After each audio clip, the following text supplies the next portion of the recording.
Hava çok sıcak olduğundan insanlar böyle gölgelere çekilmişler. Arkamda çok enteresan bir heykel görüyorsunuz.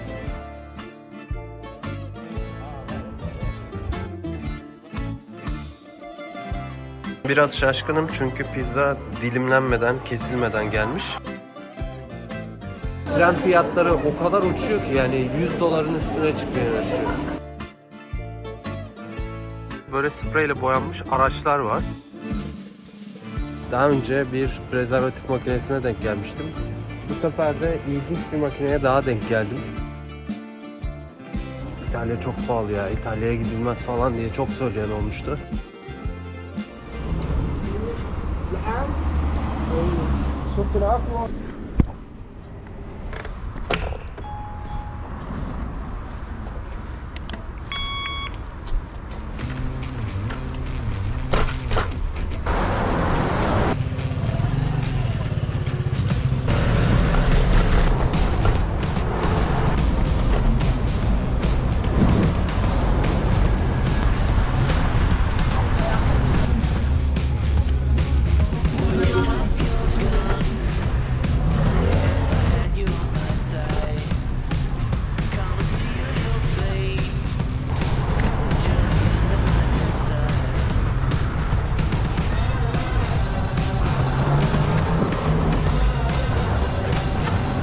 Ciao, oggi visiteremo la città di Milano, Italia. Questa non è solo la capitale italiana della moda, ma la capitale mondiale della moda. Milano è anche famosa per la sua architettura, storia, arte e calcio.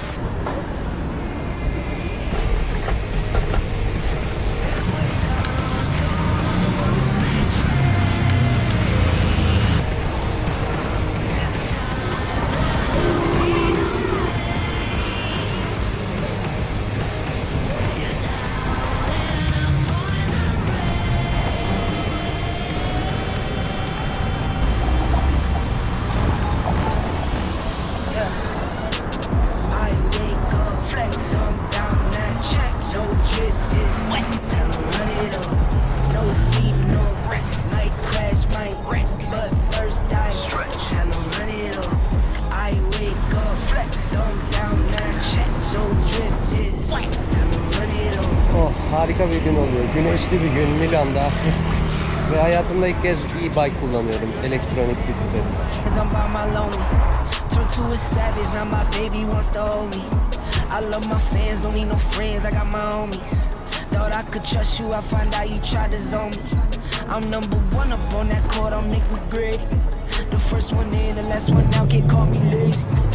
Şu anda şehir merkezine yaklaştık ve birazdan Castello'da olacağız.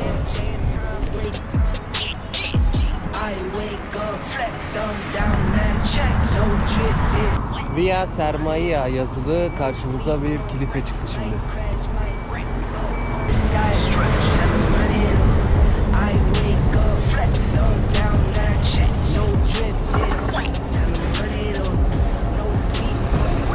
Şuraya park ettim. Güzel geçti. Bayağı güzel bir şeymiş ya. İnsanın hayatını kolaylaştırıyormuş. 3,5 euroya 2 gezi satın alabiliyorsunuz. Yani 2 kez 30'ar dakikalık gezi satın alabiliyorsunuz. Şimdi gittiğimiz yerin adı Basilica di San Ambrogio.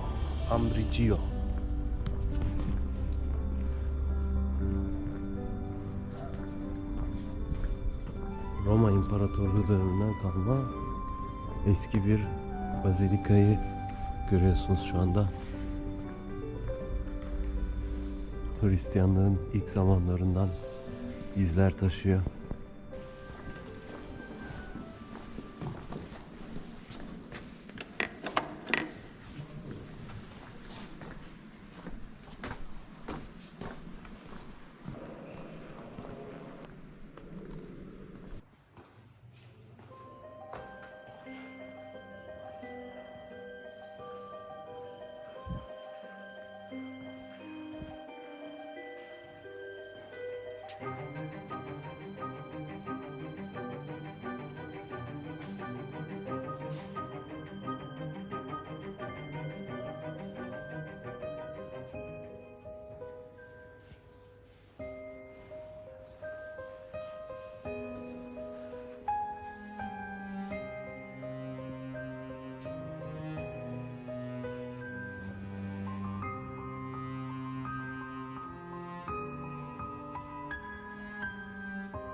Heykeldeki detaylara bakın ya. Püsküller var.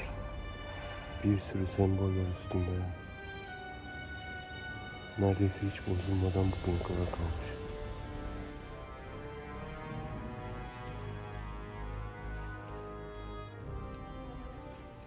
Milan sokaklarında hep böyle içme suyu akan çeşmeler görebilirsiniz. Az önce gezdiğimiz Bazilika'nın dışarıdan görünümü ve şurada bir şey benim dikkatimi çekti. Şuradaki kozolak gibi duran şey, onun İngilizcesi pineal gland, Türkçesi ise epifiz bezi. Tarihte çok önemli yer kaplayan bir konuydu. Ve böyle heykellerde, resimlerde hep karşımıza çıkan bir şey. Epifiz bezi insanın üçüncü gözü olarak biliniyor.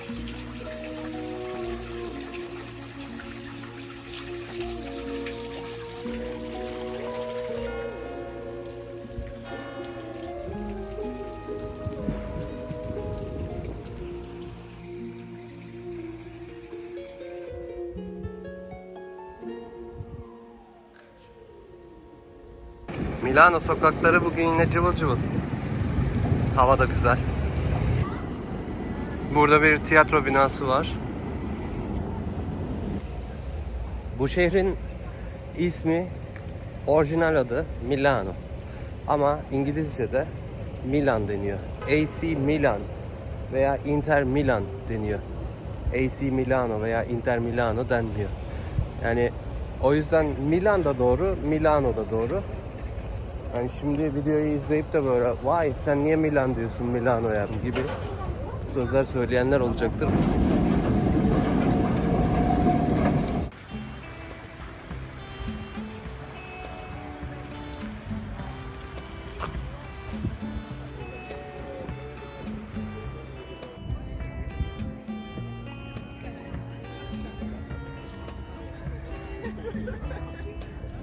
Hava çok sıcak olduğundan insanlar böyle gölgelere çekilmişler. Burasının girişi ücretsiz. Castello'nun girişi ücretsiz. Bu kısma ücretsiz giriliyor. Fakat ileride şurada bir tane müze var. Burası binanın avlu kısmı.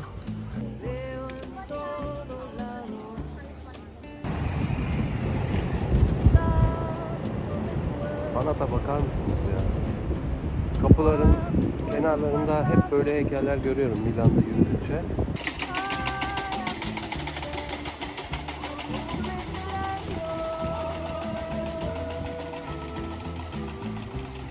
Herkes elektrikli bisikletlerden kiralamış. İtalya'da şimdi Borsa isminde çok enteresan bir yere geldim. Evet, arkamda çok enteresan bir heykel görüyorsunuz. Gayet güzel yapılmış bir heykel. Damarlara kadar en ince ayrıntılar düşünülmüş. Parmaktaki çizgiler, tırnaklar.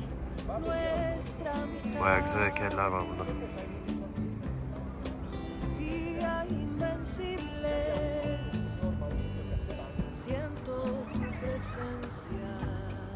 İtalya'da gerçekten karşınıza nerede ne çıkacağı hiç belli olmuyor. Her an her yerde burada böyle Milano'da çok değişik enteresan heykeller çıkabiliyor karşınıza ya. Bu arada heykelde bir şey fark ettiniz mi? Parmaklar yok aslında, yani 4 tanesi yok. Diğer taraftan bakınca acaba dedim parmaklar kıvrılmış mı normal o el hareketi şeklinde, ama parmakların olduğu kısımlar yok, yani komple kesik duruyor parmaklar.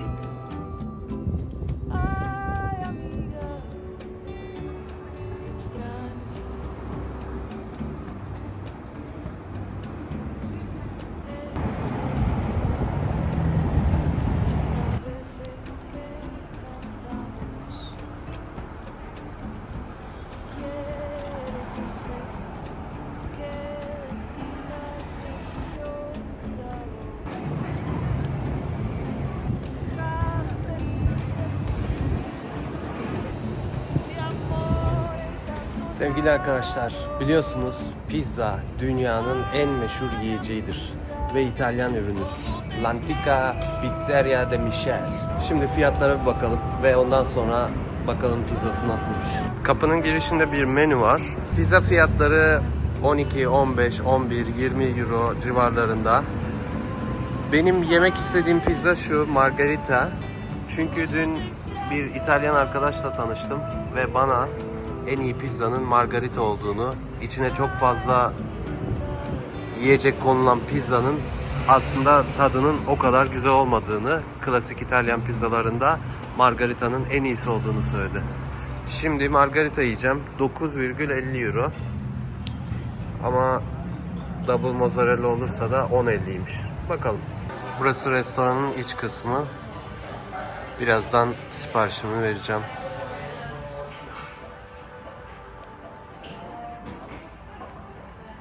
Masalarda böyle sadece bir barkod okuyucu var. Barkoddan okuyorsunuz, menüyü oradan sipariş ediyorsunuz ve bir bardak var, böyle bir eski model su bardağı. Çatal, bıçak ve kendilerine özel bir peçeteleri var. Şu an biraz şaşkınım çünkü pizza dilimlenmeden, kesilmeden gelmiş ve aslında bu sosların hiçbirini getirmediler. Ben istedim ama önce hiçbir şey koymadan, hiçbir sos veya tuz, baharat, biber, hiçbir şey ilave etmeden yemeye başlayacağım. Çünkü bana tavsiye edilen pizza nasıl gelirse öyle yememdi. Bıçak ve çatalla kendim keseceğim, şimdi dilimleri ayıracağım.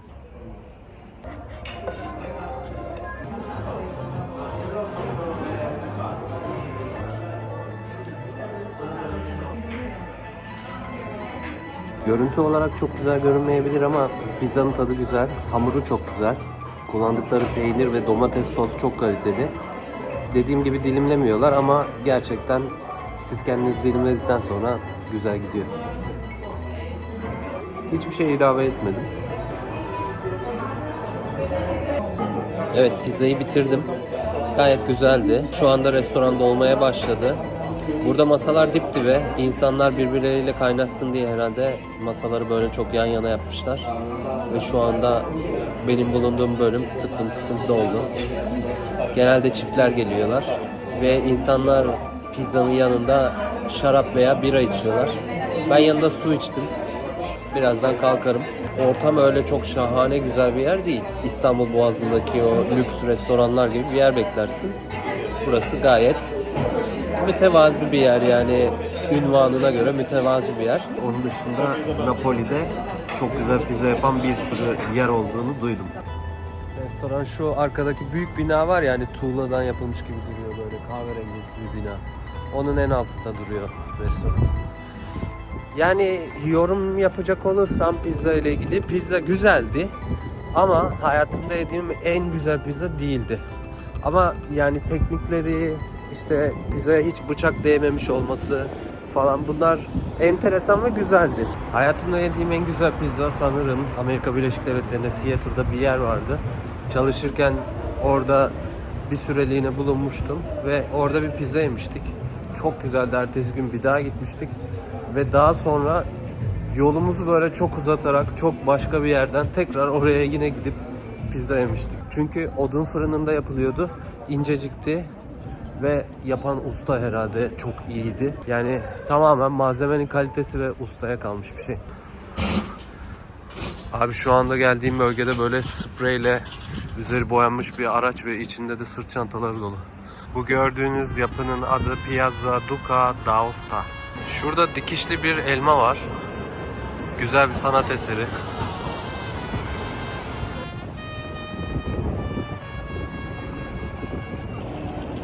Abi eskiler bir şeyi yaparken ne kadar güzel yapıyorlarmış, görüyor musun? Şu güzelim bina, şu muhteşem yapı. Bir tren istasyonu. Şimdilerde nasıl tren istasyonu yapıyorlar? Yani o kadar özenilmiş, o kadar güzel bir yapı. Bir tren istasyonu. İyi ki gelmişim ya buraya. İyi ki böyle yoldan görmüşüm. Her yerine çok özel emek verilmiş, çok çalışılmış. Dünya kadar heykel var burada. Sütunlar falan. Çok haşmetli duruyor. Çok büyük bir yapı burası. Yani tavan herhalde bir 25-30 metre var. Bakın insanların ne kadar küçük olduğunu. Tavanın yüksekliğine bakın. Şuradan trenlerin olduğu yere gidiliyor, peronlara. Treni diye yazıyor orada. Ve shopping area diye adlandırmışlar. Çünkü burada da trenlere binmeden önce alışveriş yapıyorsunuz.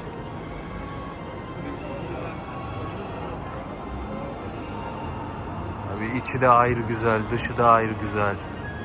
Ben bayıldım buraya ya. Büyüleyici. Maalesef size kötü bir haberim var. Milan'dan ben trenle gitmiyorum. Otobüste gidiyorum yine. Ya Avrupa'da nedense trenler biraz pahalı geldiği için genelde hep otobüslere biniyorum. Tekrar İsviçre'ye gideceğim. Tren almış olsaydım bayağı bir fark vardı arada. Yani trenle çok kısa mesafeleri mesela buradan İsviçre'nin mesela en başındaki ilk sınır kenti Lugano diye bir yer var. Oraya gitseydim o zaman 11 dolar mı 13 dolar mı öyle bir şey tutuyordu. Ama trenle İsviçre'nin başka yerlerine gitmeye kalktığımda mesela Lozan gibi veya işte Basel gibi, Bern gibi, Zürih gibi yerlere gitmeye kalktığımda o zaman tren fiyatları o kadar uçuyor ki yani 100 doların üstüne çıkmaya başlıyor. Ben de bu yüzden otobüs bileti aldım. Otobüs bileti de zaten ucuz değil yani. 35 dolar, 36 dolar falan tutuyor.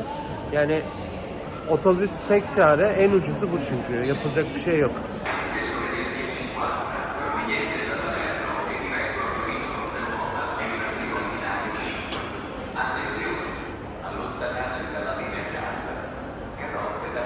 Bu ülkenin en sevdiğim yanı çok estetik olması. İtalya kadar estetik bir ülke hiç görmedim. Yani yemeklerine bakın, spor arabalarına bakın, modada giyimlerine bakın. Yani her alanda, her konuda estetik deyince aklıma hemen İtalyanlar geliyor. Nasıl makine deyince akla Almanlar geliyorsa üstün Alman teknolojisi, motor, makine. Nasıl elektronik denince akla Japonlar geliyorsa estetik deyince de akla İtalyanlar geliyor. Milan'daki bir tren istasyonu ve iç kısmı işte böyle. Bu arada sokaklarda çok fazla Afrikalı görüyorsunuz. Muhtemelen mülteciler ama şöyle söyleyeyim pek bir zararları yok. Demin birkaç kişi yanıma geldi böyle. Bir şey ister misin? Sana bir şey satalım mı dediler. Yok dedim, satmayın. Onun dışında yani gelip hiç konuşmadılar benimle. Böyle Orta Doğulu ve Afrikalı çok var burada. Yani İtalya'ya çok göç etmişler. Her yerde var. İşte biliyorsunuz Almanya'daki videolarımı izlemiştiniz. Fransa'da da çok olduklarını duydum. İtalya'da şehrin bazı noktalarında böyle spreyle boyanmış araçlar var.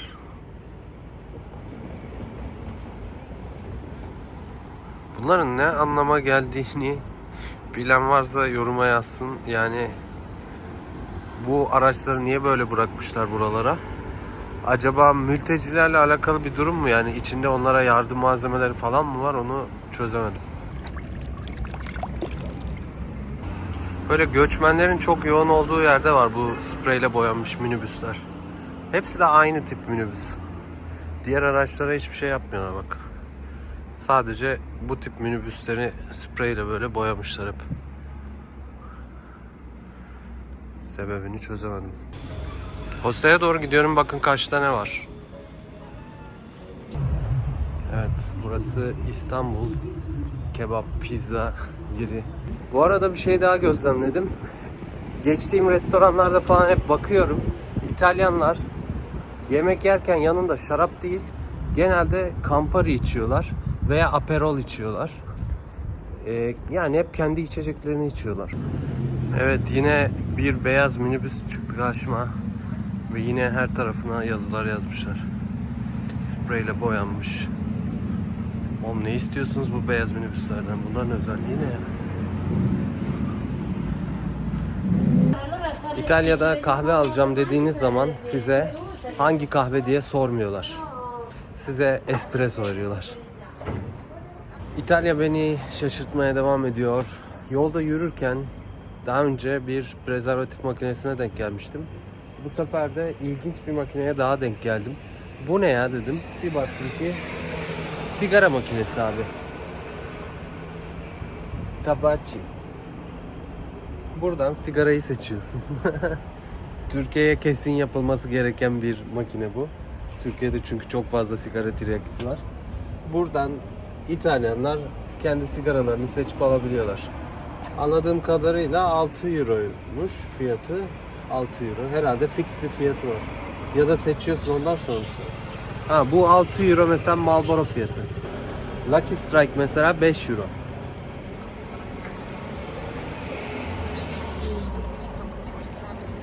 Philip Morris 5 euro.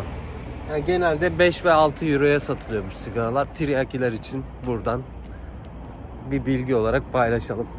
Videoyu kapatmadan önce İtalya ile ilgili son bir şey daha söylemek istiyorum.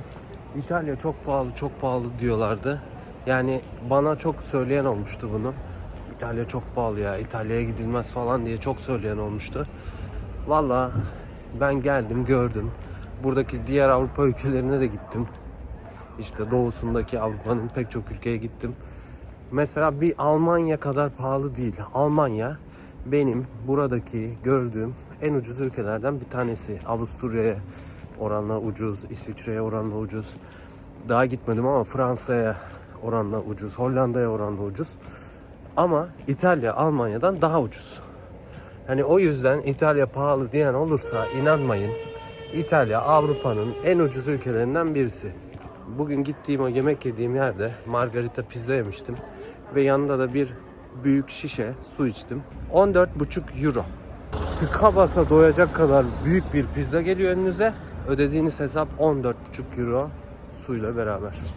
Mesela az önce içtiğim espressoya 1 euro 10 cent para ödedim. Şuradan karşıya geçelim.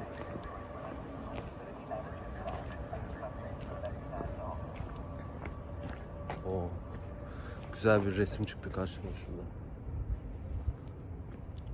Ben böyle sokak resimleri gördüğüm zaman durup böyle bakıyorum birazcık. Evet, şimdi hostelime doğru gidiyorum. Bugünlük bu kadar. Beni izlediğiniz için teşekkür ederim. Videoyu beğendiyseniz abone olmayı lütfen unutmayın diyorum. Çok sağ olun, var olun. Görüşmek üzere. Kendinize iyi bakın.